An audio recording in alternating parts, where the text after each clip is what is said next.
In this video, I'm going to talk about choosing the right solder for the job and a few common soldering mistakes.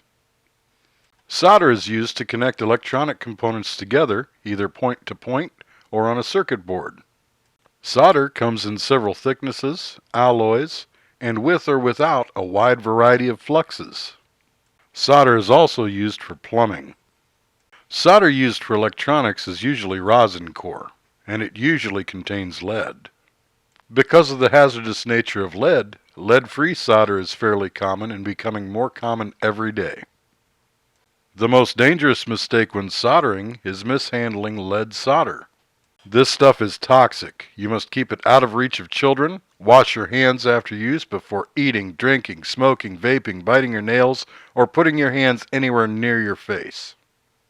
If you work with solder on a regular basis, this is even more important as lead exposure has an accumulative effect on your body. The fumes from many fluxes are hazardous as well, so when using a strong flux, always solder in a well-ventilated area. If you are helping a young person learn to solder, you should use lead-free solder. Now a little bit about soldering flux.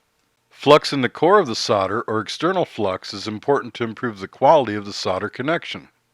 Flux acts to improve flow and clean or deoxidize the metals being soldered. This improves electrical contact. Acid core should never be used on electronics as it will eat the metal. Always use rosin core or organic water-soluble fluxes on electronics. Here's a circuit secret most people don't know about. Rosin core and water-soluble organic acid core are each useful for different electronic soldering jobs. Basic rosin core flux is great for repairs and work on things that you cannot submerge in water. Things like antique electronics with cloth wires and wax-potted transformers. Water-soluble organic acid flux, on the other hand, is much stronger and has exceptional cleaning and flow characteristics. However, with OAC, the flux must be washed off as soon as possible or the board will start corroding and being dissolved by the leftover flux. This corrosion will present as a short circuit within hours or days after the soldering has been performed. I hope you have enjoyed this video. Watch for new 2-minute tech tips every Tuesday.